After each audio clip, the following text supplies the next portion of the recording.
มาแชร์ในปันตัวทบดีว่ากับส่งโคนอกเมืองแหละคาลัดในปันใต้ก็ได้สิกูก็ตีอันเคยส่งโคนอกเมืองจะในค่ะเนาะเขาก็เลยฮู้ไว้ว่าเพราะว่าก็ส่งโคนอกเมืองเดเลยเฮ็ดซึ่งคือพ้องยาก็เลยได้หางเฮ็ดอันละลายพ้องค่ะเนาะสุโนคะกับส่งโคนอกเมืองนั่นแหละก็ได้แล้วเป็นตัวทบป้องกันทั้งสุดก็ว่าเลยใครขึ้นฝักลัดในปันกูก็จะดีเคยส่งโคนอกเมืองในค่ะเนาะวันนั้นสุดเมื่อเข้าไปปาส่งได้ก็ ถ้าเขาตักถามนั่นก็โทรฟงลาดอกก้นดียามส่งนั่นก็ก้นดียามกว่านอกเมืองก้นดีอันยามกว่ามะๆนั่นก็ยามส่งโคจังได๋ค่ะเนาะอันฮู้ลองมันหลีได้ตื้อหลีกว่าที่เฮ็ดให้เราเซฟข้าวยามค่ะเนาะ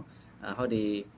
เซ็นข้าวยามนำแล้วก็เราได้ส่งโคได้ง่ายดีขึ้นจั่งซี้เก่าค่ะได้เป็นตัวทบอนดังสุดค่ะเนาะและแถมอันหนึ่งค่ะเพราะว่ากูก็ที่จะส่งโคนอกเมืองในอ่ามันได้มีบางเมียวที่ว่าเขามักมันและโคเดียนเขารับจั่งซี้มันได้มีหั้นนะ 甚至話เป็นแก้วนั้นก็เป็นเต้าที่เจ้าจะได้เต้าเหยื่อแห้งอะลาจะได้เต็มรับหั้นนะแล้วก็อีกอันหนึ่งมันได้มีตอนที่ว่าที่เราได้ส่งไวๆแหน่มันก็ถึงๆแหน่ตอนนี้ในหั้นเนาะเพราะว่าส่งไวๆก็การส่งมันได้นำอีกหนึ่งเพราะว่าส่งลอยๆก็มันได้นานถึงการส่งมันก็ได้บ่กล้าฮือจั่งใดหั้นเนาะก็ได้ก็กันแรงเขาเมื่อใครก็ถามด้วยแน่ๆเพราะว่าส่งไว การส่งมันเนี่ยได้มีหิ้มห้อม800 900จั่งใดค่ะเพราะว่าส่งปรุงมันมันได้มีหิ้มห้อม300จั่งใดอ๋ออันนี้เป็นรองต่างเตียนมันกว่ากันค่ะเนาะเพราะเป็นต่างเมืองเหมือนจั่งหนึ่งเมือง USA เนี่ยเมืองดูไบอินเดียมันก็ต่างๆเมืองจั่งใดก็กาคันมันที่จังเปิงป้ายเปิงกันก็จังเป็นอะไรเหมือนกัน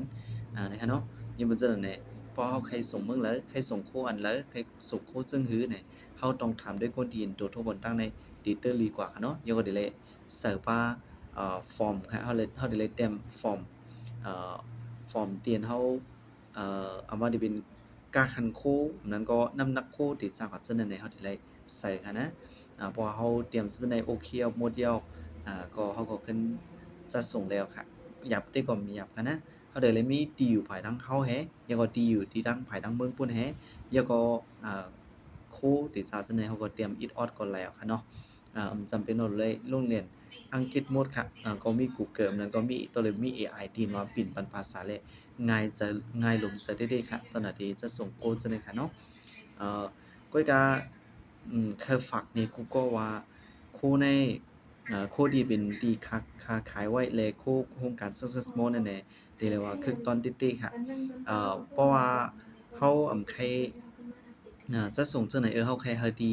สาขามันจะส่งก็ซื้อดีสาขามันก็ซื้อในก็เลยเหมือนกันหั้นนะ đi đang mừng Malaysia lại sang đi đang mừng Cambodia lại sang đi đang mừng Lao lại sang đang mừng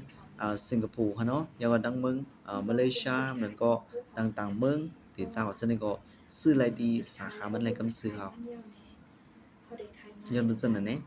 ในเป็นข่าวลี้ตอนดากูก็ดีว่าเคยกล้าขายๆเคยส่งของออกนอกเมืองจั่งใดค่ะเนาะ